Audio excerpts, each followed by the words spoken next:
E aí, galera? Sejam bem-vindos a mais um Pod Concurso. Hoje a gente vai ser aventurão no mundo do direito penal. Nossa aventura de hoje. Mas calma, sem juridiquês. A ideia é descomplicar, sabe? Os princípios constitucionais, a base, as regras do jogo. Tipo antes de entrar em campo, né? Isso, entender os princípios faz toda a diferença, né? Na hora de estudar, interpretar as leis. E pra mandar bem na prova, né? Tá bem na prova, essa é a meta. E aí, quando esses princípios você acha que mais caem em concurso? Princípio da legalidade, com certeza. Figurinha carimbada. Aquele, não há crime sem lei anterior que o defina. Exatamente, tá na Constituição a base de tudo. É o famoso nullum crimen nulla poena sine lege. Parece complicado. Mas, basicamente, só pode ser punido por algo que já era crime antes, né? Nada de leis novas te prejudicando depois. Isso aí. E sabe o que é mais legal? Esse princípio tem até filhotes. Filhotes. Tipo, o princípio da anterioridade da lei penal, que garante que a lei nova, mais severa, não pode te atingir. Tipo, se eu fiz algo que era permitido ontem, mas hoje virou crime, a lei nova não me pega. É isso aí. A lei só vale pra frente, a não ser que a nova lei seja mais benéfica. Aí sim, ela pode retroagir pra te ajudar. Tipo, o que passou, passou. Às vezes, no direito penal, o que passou te favorece. Gostei da analogia. Mas me explica uma coisa. Se a lei muda pra pior, depois que eu cometi o crime, mas antes da sentença, tipo, a pena aumenta. E o que acontece? Boa pergunta. Aí a gente precisa analisar qual lei é mais favorável. Se é a lei da época do crime ou a lei da época da sentença. É o que chamamos de tempus regit actum. O tempo rege o ato. Mas essa parte é bem específica, tá? Pode variar de caso para caso. O importante é, a lei penal não pode ser uma armadilha. Ela precisa ser justa e previsível. Justo e previsível, concordo. E falando em justiça, outro dia eu tava pensando, e se a gente fizer uma besteirinha, tipo pegar um bombom da prateleira do mercado sem pagar, é crime também? Calma, nem tudo é crime. Aí entra o princípio da insignificância. Insignificância? Basicamente, se o ato não causou um dano relevante, não precisa ter punição. A famosa bagatela. Exatamente. Tipo, a lei não vai perder tempo com picuinhas? Me dá um exemplo. Imagine que você está no supermercado e, sem querer, sai com um chiclete no bolso. Ah, tá. Tecnicamente, seria furto, certo. Mas na prática, será que prejudicou o supermercado de forma significativa? Provavelmente não. Aí entra o princípio da insignificância. Ufa. Que alívio. Mas peraí, isso não significa que a gente pode sair roubando tudo por aí só porque o valor é baixo, né? De jeito nenhum. O princípio da insignificância tem limites, critérios bem definidos. Ele não é um passe livre para cometer crimes. O juiz vai analisar vários fatores, como o valor do bem, as circunstâncias, e claro, esse princípio não se aplica a crimes mais graves, como roubo com violência ou tráfico de drogas. Entendi. Então furtar um chiclete é bem diferente de roubar um carro, né? O contexto muda tudo. Aliás, falando em contexto, me lembrei da individualização da pena. Pelo que entendi, ela garante que a punição seja justa e adequada, né? O crime é o criminoso. Exatamente. A ideia é que a pena seja personalizada. O juiz leva em conta a gravidade do crime, os antecedentes do réu, as circunstâncias, tudo. Então, dois crimes iguais podem ter punições diferentes. Sim. Imagina dois casos de furto. Um de uma pessoa que roubou por necessidade, sem violência, e outro de alguém que já tinha várias passagens pela polícia e usou arma de fogo. As penas serão diferentes porque as circunstâncias são diferentes. A individualização da pena garante que a justiça seja mais justa, mais humana, levando em conta a história de cada um. Faz sentido. E já que estamos falando de justiça individual, me explica esse negócio de intranscendência da pena. Parece complicado. Não é complicado, não. Mas acho que tem a ver com a ideia de que cada um responde pelos seus atos, né? Perfeito. A intranscendência da pena garante que a punição só atinge quem cometeu o crime. A família, os amigos, ninguém mais pode ser punido pelo erro de outra pessoa. Tipo, o filho não pode ser preso pelos crimes do pai. Exatamente. A Constituição deixa isso bem claro. É uma garantia fundamental para evitar injustiças e proteger os inocentes. Show. E já que estamos falando de proteger os inocentes, eu acho que vale a pena falar da presunção de inocência, né? Acho que é um dos princípios mais importantes do direito penal, mas muita gente confunde. Com certeza, a presunção de inocência é a base de um sistema justo. Significa que todos são considerados inocentes até que se prove o contrário. E a responsabilidade de provar a culpa é do acusador, não do acusado. É o famoso indúbio pro réu, né? Na dúvida, a favor do réu. Mas e as prisões preventivas? Elas não ferem esse princípio. Ótima pergunta. A prisão preventiva é uma medida excepcional, só pode ser decretada em casos bem específicos, como quando há risco de fuga, ameaça à vítima ou interferência nas investigações. Ela não significa que a pessoa já é culpada, mas que existem motivos concretos para mantê-la presa durante o processo, para garantir a ordem pública e a aplicação da lei. Então a prisão preventiva não é uma antecipação da pena. Não. É uma medida cautelar para proteger a sociedade e o andamento do processo. Isso mesmo. É importante lembrar que, mesmo preso preventivamente, o réu mantém seus direitos, como o direito à defesa, ao silêncio e a um julgamento justo. Show de bola. E aí, pessoal, o que vocês estão achando? Estão gostando da nossa imersão no direito penal?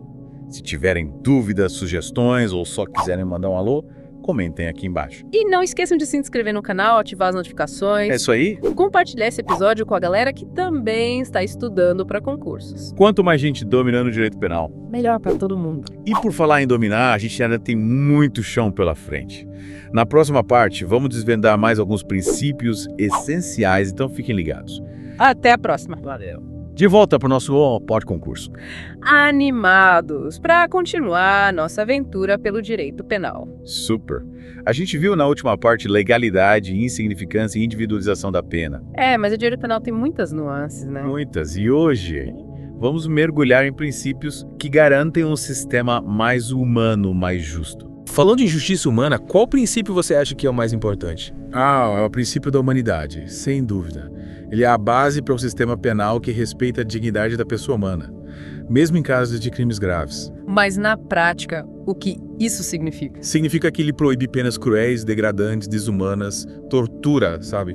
No Brasil, ninguém pode ser condenado à morte, exceto em caso de guerra declarada. Nossa. E ninguém pode ficar preso para sempre, a pena tem que ter um fim. Um limite. Ufa, ainda bem. Me lembrei de um caso num documentário de um presídio. As condições eram horríveis. Infelizmente, ainda existem casos de violação dos direitos humanos em sistemas prisionais.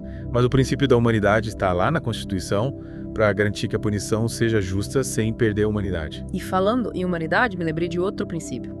O da intervenção mínima, né? Que o direito penal só deve ser usado em último caso. Isso aí. O direito penal é a ferramenta mais pesada que o Estado tem. Então ele só deve ser usado quando as outras áreas do direito não resolvem. Imagina usar direito penal para qualquer coisinha.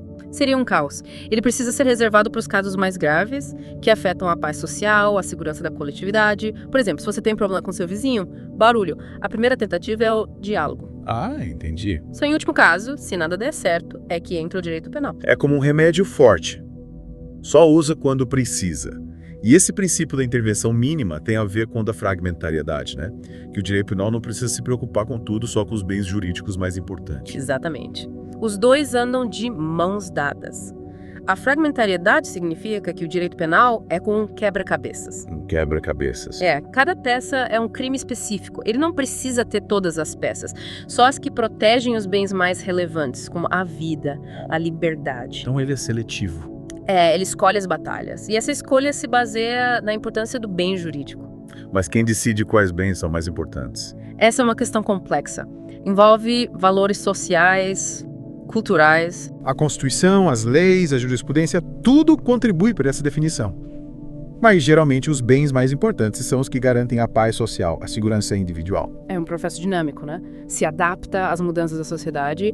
E falando em limitar o poder do Estado, ne bis in idem, né? O famoso ne bis in idem. Parece ter nome de banda de rock. Mas é um princípio fundamental. Sim, ele impede que a pessoa seja punida 2 vezes pelo mesmo crime. Ne bis in idem significa não 2 vezes pelo mesmo. Mas e se surgirem novas provas, depois que a pessoa já foi absolvida? Ela pode ser julgada de novo. Em regra geral, não. Uma vez absolvida, a pessoa não pode ser julgada de novo pelo mesmo fato. Mesmo que apareçam novas provas, é a coisa julgada. A decisão judicial é definitiva. Caramba, a justiça precisa ser certeira para evitar erros.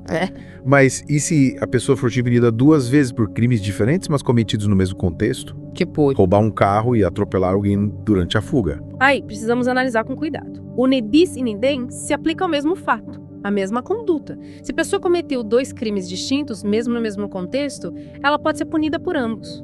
Desde que as penas sejam proporcionais e justas, claro. Precisa analisar a natureza de cada crime, né? Para garantir que a punição seja adequada. Exatamente. E falando em punição justa, a gente precisa falar da proporcionalidade. A proporcionalidade. Essa parece bem intuitiva. A punição tem que ser proporcional ao crime. É isso aí. A ideia é que a pena seja justa e equilibrada. Levando em conta a gravidade do crime, as consequências. Crimes mais graves, penas mais severas. Crimes menos graves, penas mais brandas. Mas como definir o que é grave e o que é brando? Tem algum critério? A definição de gravidade varia. Contexto social, cultural, a lei, a jurisprudência, os valores da sociedade, tudo influencia. O importante é, A punição tem que ser justa, equilibrada, que contribua para a ressocialização do criminoso, sem ser excessivamente branda ou cruel. É um equilíbrio delicado. E se a lei for omissa? Se não tiver uma regra específica para um caso, o que o juiz faz? Aí ele pode usar a analogia. É um método de interpretação que permite aplicar a um caso não previsto na lei a mesma regra de um caso parecido. Tipo uma gambiarra jurídica. Risos. Pode-se dizer que sim, mas com limites, claro. A analogia só pode beneficiar o réu, nunca prejudicá-lo. Então é como se o juiz dissesse, olha, a lei não fala sobre isso, mas tem um caso parecido. Vamos usar a mesma lógica. Entendi. Uma forma de garantir que a justiça seja aplicada, mesmo em casos que a lei não previu.